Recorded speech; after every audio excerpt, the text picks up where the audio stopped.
Welcome to Spotlight on Kill Devil Hills. I am Mayor Sheila Davies. I would like to take a few moments to provide summaries of the March 20th, April 8th, and April 24th Kill Devil Hills Board of Commissioners meetings.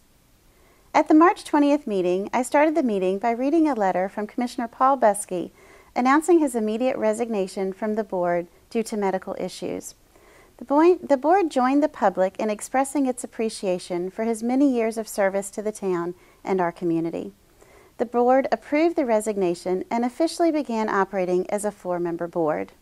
The board held one public hearing on a proposed zoning amendment request to add event garden as a conditional use in the commercial zone and established definition, parking, signage, and lighting requirements for that use. There were no speakers at the public comment, and the board approved the zoning amendment. Under introductions, the board heard a presentation from Monsi Punk Daniels recognizing the contributions of Vietnam veterans. At the conclusion of the presentation, the board adopted a resolution declaring March 29th as Vietnam Veterans Day in Kill Devil Hills. Under new business, the board took the following actions. First, the board approved funding the Spring Street Improvement Project for Raymond Avenue North. Second, the board adopted the 2013-2014 recommendations for street and drainage improvement projects. A list of those projects can be found on the town's website at kdhnc.com under the Commissioners' Meetings agenda and packets. Third, the board approved the Community Appearance Commission's request to revive the Trash Attack campaign. Fourth, Howard Buchanan was reappointed to the Town Planning Board, and Christine Stafford was reappointed to the Personnel Board. Fifth, the board adopted an ordinance directing the building inspector to demolish and remove the dwelling at the 1200 block of Atlantic Street. The home has been deemed unfit for human habitation and could not be occupied. The board agreed not to allocate funding for the demolition until the May 13th meeting to give the property owner a final chance to address the problems on his own. Under presentations, the board heard a presentation from Jim Snyder and Linda Wood on the economic impact of special events hosted by the Outer Banks Sporting Events.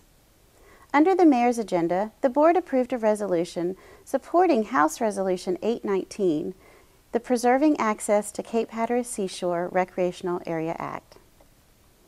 At the April 8th meeting, the board discussed a proposed public-private partnership for the purchase of the Kill Devil Hills wastewater treatment plant by Aqua North Carolina, and the board concluded the town was not interested in pursuing the public-private partnership. Also under old business, Commissioner Pitt provided an overview of the proposed Kill Devil Hills Beach Nourishment Project, including project scope, estimated cost, and timeline. The board members agreed they wanted to hear from citizens on beach nourishment and scheduled further discussion for the public forum on April 24th. Under new business, the board took the following actions. First, a public hearing on proposed zoning amendment to clarify language restricting driveway access to US 158 and North Carolina 12 was scheduled for May 13th. Second, a public hearing was also scheduled for May 13th on a proposed zoning amendment to add composite materials as an option for perimeter screening for landscaping requirements.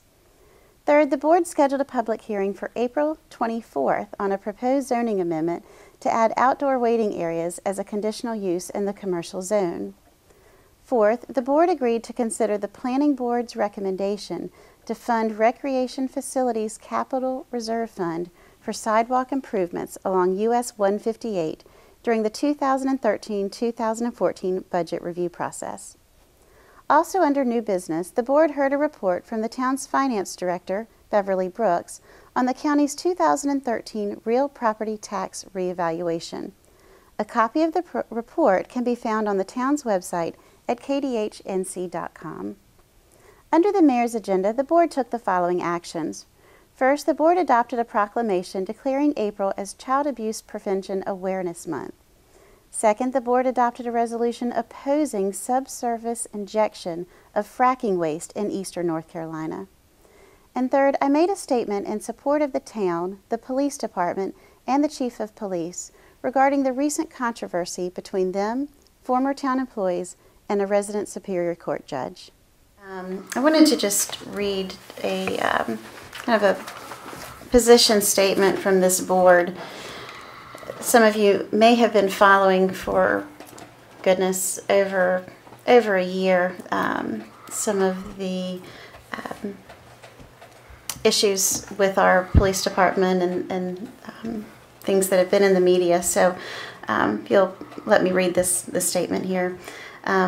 There's been great public interest over the last 2 years in the ongoing issues between the town, the chief of police, several former Kittleville Hills police officers, 2 Superior Court judges, and the district attorney.